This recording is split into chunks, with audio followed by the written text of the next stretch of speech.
welcome back. My name is Venus Green. Thank you so much for joining me today. We are going to be going through the first half of June up through the new moon, and we'll take a look at the aspects, what energy we're going to be experiencing collectively, and then we'll go through quickly by rising sign how you are likely to experience that within your own life. Now,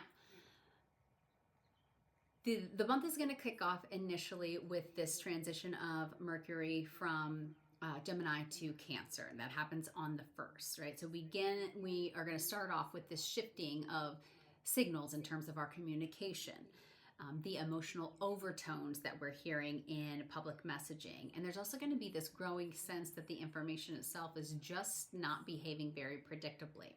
So pay attention to that. What we're seeing here in this first half of June, it's not just that the news cycles are moving very fast, right? It's probably all of them. Something, though, is trying to happen structurally underneath. This is going to be a phase where the narratives become emotionally charged. They are very likely to be distorted, and they're also going to be highly reactive before we have an opportunity to reset and then sort of destabilize again. So hang on to your hats. That's my recommendation. Now, the month is going to kick off with Mercury moving into Cancer. That happens on the 1st of June. So that alone changes the communication across the board, the tone of the communication. Messaging is going to become more emotional. It's going to be way more protective and also more subjective. So people are not just going to be sharing their information or messages. They're going to be filtering those first through their own memories, their own personal feelings, and their intuition. Now, almost immediately, that emotional tone is going to run into some tension. Mercury in Cancer will be making this hard aspect to Neptune, which is going to always introduce to us confusion, misinterpretation, and signal distortion between the messages that we're trying to share and receive. But really, it's almost at the same time, there are supportive links back to Saturn and the North Node. Now, those stabilizing forces are trying really hard, but they're just not going to be able to fully override that Neptunian fog. So early June just does not feel clear. It feels like there are multiple versions of the truth, right? Then those versions are all going to be competing for attention in some way. So what's important here, though, is the contrast, right? Saturn really wants to stabilize the narrative. But Neptune says, I really want to dissolve this. That's what he does, right? And dissolving it is the way that we get to our truth, I suppose. Mercury is the messenger planet, and he's just caught in between those two. So early June really becomes this testing ground for what information can actually hold together and stick when it meets that pressure. And in many, many cases, or most, it's just not going to, okay? Instead, we're going to see early on lots of fragmentation. There's going to be different interpretations forming almost immediately from the exact same events.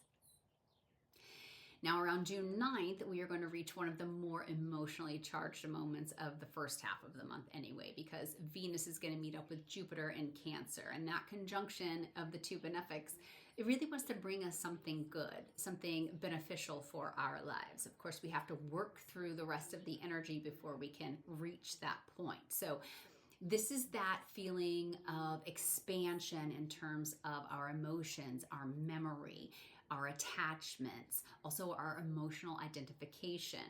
So on the surface, it might first look like it's generosity, right? It's empathy. There's a collective softening in terms of the communication.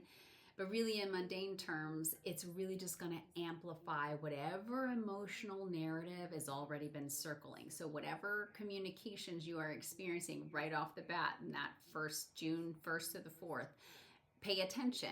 Pay attention to those stories, those messages, because that is what you're cycling through this month. So if that information field is unstable, and it is, then this aspect then makes all of that much louder, right? People are going to be more convincing. Everything's going to feel more personal. It's going to be more difficult to separate what is fact from feeling, right? Feeling. Now, almost immediately after that, though, Mercury is going to make that hard aspect to Saturn. That's the correction pressure that's coming in. So it's a moment where reality tries to push back against that exaggeration, all of the assumptions, or maybe the emotional distortion that's coming through with the messaging.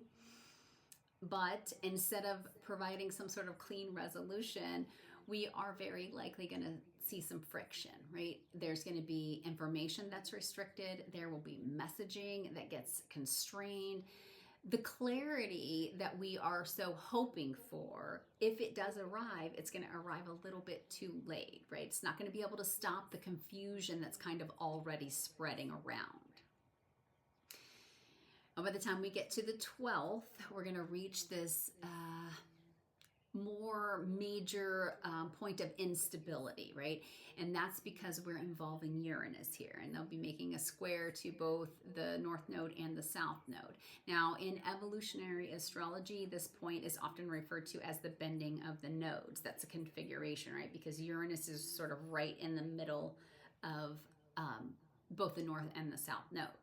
Now, symbolically, it matters because Uranus is not simply trying to just disrupt the events, right? It's trying to disrupt the entire trajectory of what's happening right now.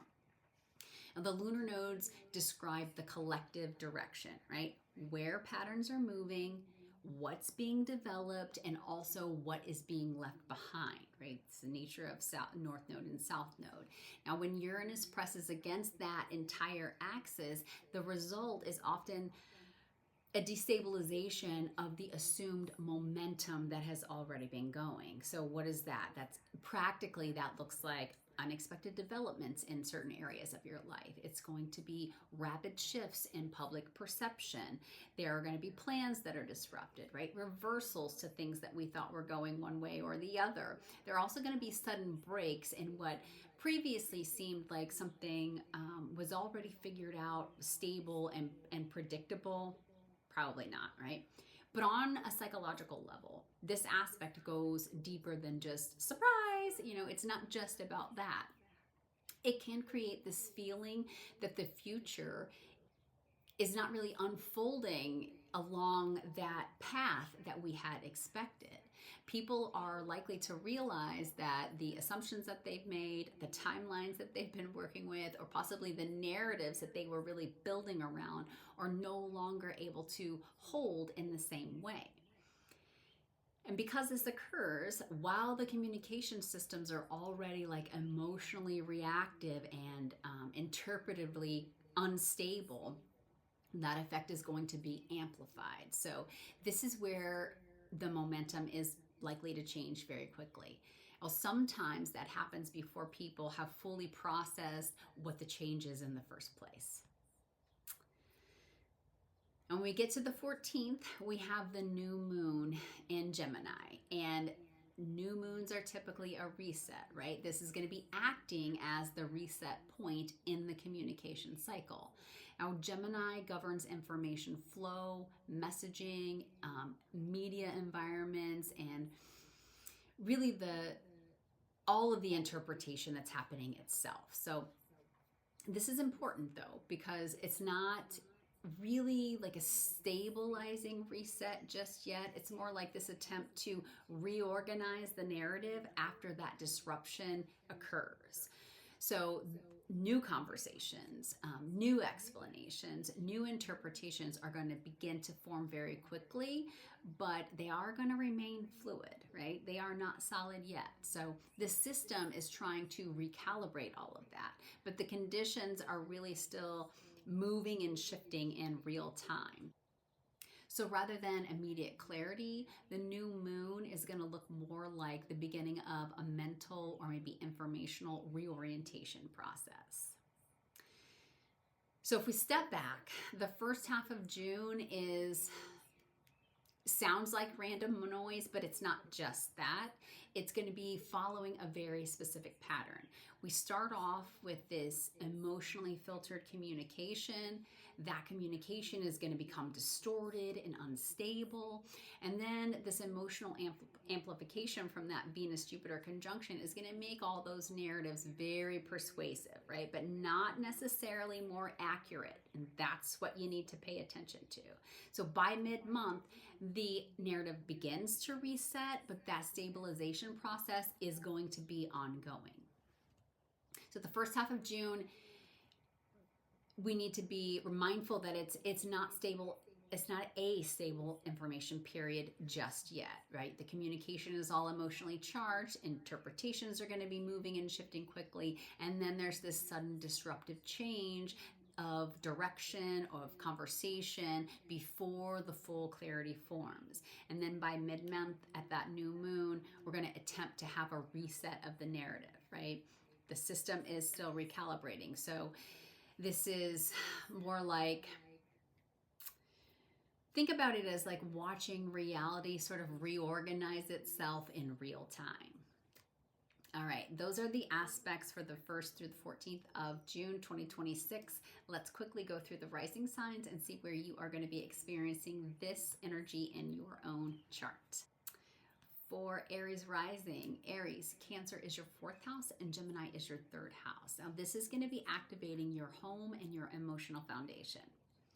And with Mercury moving into Cancer, you may notice there are shifts or emotional conversations around the topics of home life, family dynamics, and your living situation. Things are going to feel a little bit more internally processed rather than you're getting external explanation during this time. It's like you're sort of moving through this emotional material that hasn't provided much clarity yet. Now, as we move toward that new moon in Gemini, the focus is going to shift outward into your immediate environment. So there's more communication, there's more movement in the conversations, and there's also a faster mental pace around your daily interactions. So this is a period that's going to feel like you are in a transition from inner emotional processing to a more active and information-heavy day-to-day environment. Good luck to you, Aries. For Taurus rising, Taurus, Cancer is your 3rd, Gemini is your 2nd house. So this is going to be activating your communication and also your financial access. So early June is going to bring some emotionally charged conversations your way.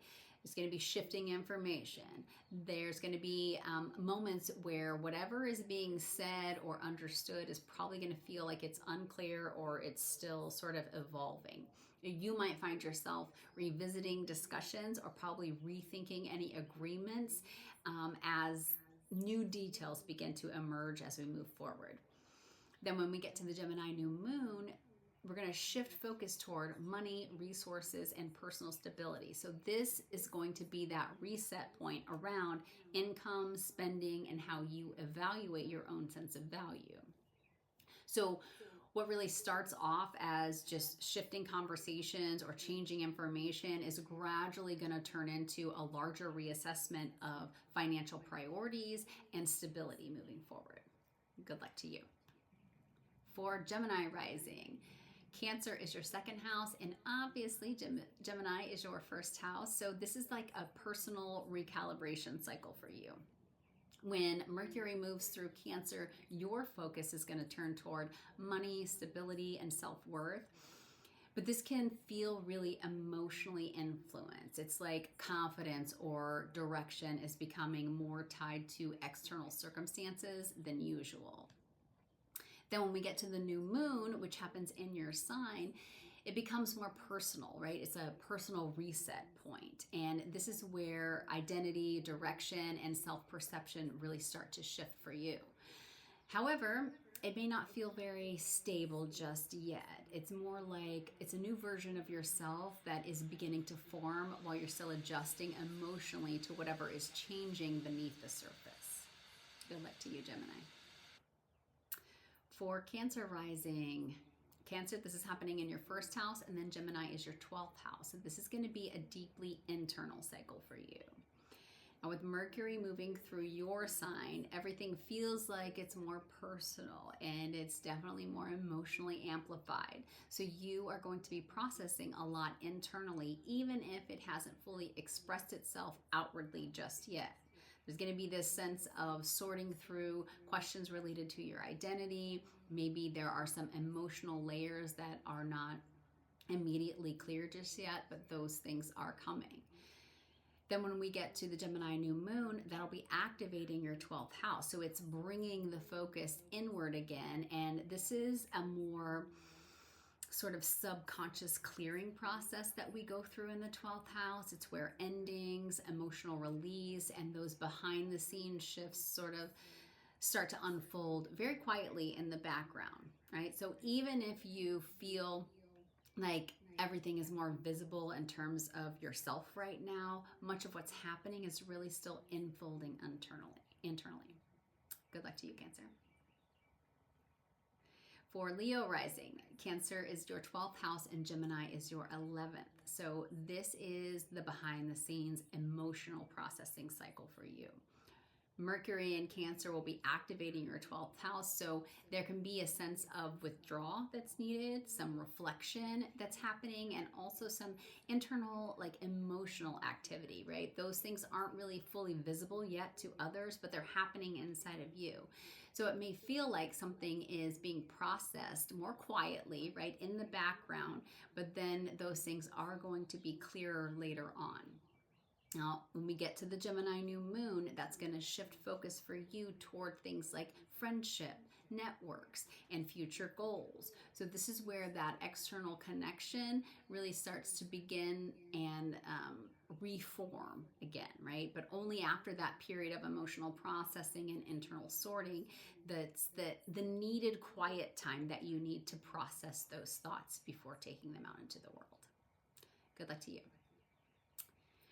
For Virgo rising, Cancer is your 11th house and Gemini is your 10th house. So this is social to professional transition. That's the cycle that you're in. Now, early June is going to activate your friendships, your communities, your long-term goals. And there can be this emotional shift within those group dynamics, or there can be some changing expectations around your social or collaborative environments. When we get to the new moon in Gemini, that's going to move the focus into your career and your public direction. So this starts to become a reset point for you in terms of your professional path, but it's going to build from the social recalibrations that are happening earlier in the month. Good luck to you. For Libra rising, Cancer is your 10th house and Gemini is your 9th house. So this is a career and direction sensitive period for you. Mercury in Cancer is going to be bringing attention to your public image, to your responsibilities, and your long-term direction.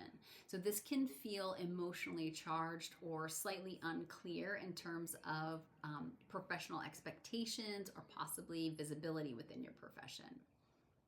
And when we get to the Gemini New Moon, that's going to open up themes around travel, education, publishing if you're a writer, or maybe you have social media, or maybe a belief system that you are involved in or that you're thinking about.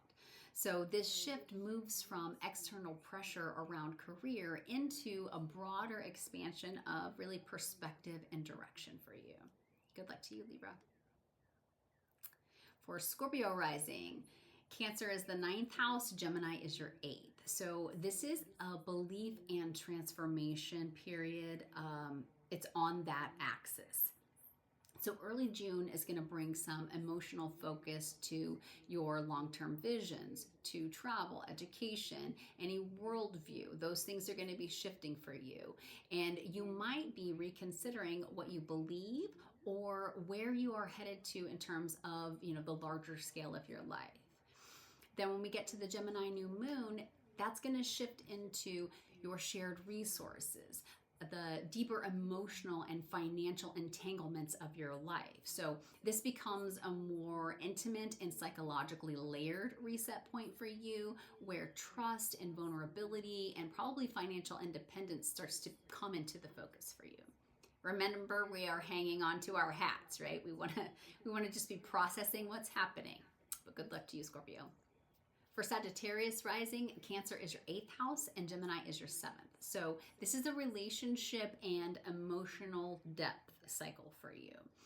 Now, Mercury in Cancer is going to bring the attention to your shared finances, emotional bonds, and the deeper psychological dynamics that are happening in your life. Now,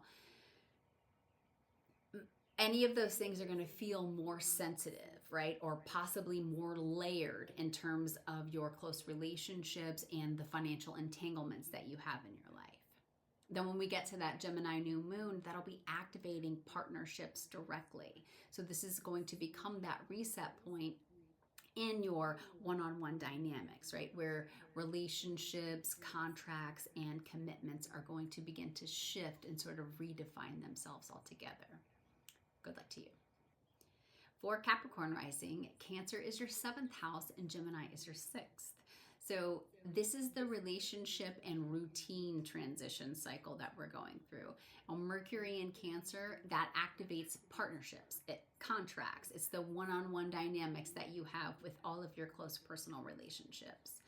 There's an emotional tone in relationships that is probably going to feel really heightened, or it's going to be more responsive than it normally is. Then when we get to that new moon in Gemini, that is going to shift the focus into things like work and health and the daily responsibilities that you have. So relationally, the dynamics are going to begin to influence how you structure your everyday life, your routines, and your obligations as you move forward. Good luck to you, Capricorn. For Aquarius rising, Aquarius, Cancer for you is the 6th house and Gemini is your 5th house. So this is work to creative pivot for you. Now, early June will be activating things like work, responsibility, and health routines.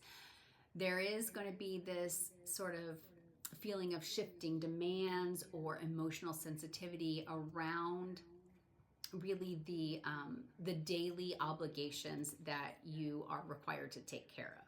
Then when we get to that Gemini new moon, we'll be shifting into more creativity, romance, and expression. So this will become the reset point where enjoyment and inspiration and your own personal expression is going to begin to reemerge after that more structured or probably work-focused phase for you.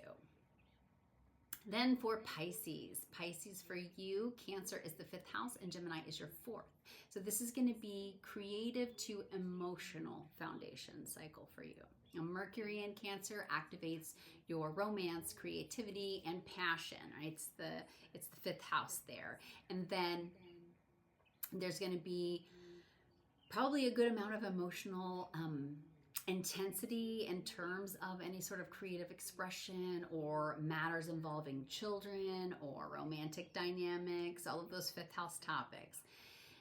And then when we get to the Gemini new moon, things will shift more toward home, family, and emotional grounding. So the energy is going to move from that outward expression into this internal reorganization where emotional stability and personal foundation begins to become the focus for you. Good luck to you, Pisces. All right, so as we close, I just want to say that across all rising signs, the patterns are very consistent this month, right? The first half of June is this emotionally charged, information heavy, but also very unstable in terms of tone. But it is also reshaping how people think, how they communicate, and how they interpret their own immediate reality. So as that reshaping isn't really fully stabilized yet, that's okay, right? It is setting the stage for what is to come next. And we'll be talking about that in the second part of June 2026. Thank you so much for watching. You can visit me at venus'sgreenspot.com. Have a wonderful month.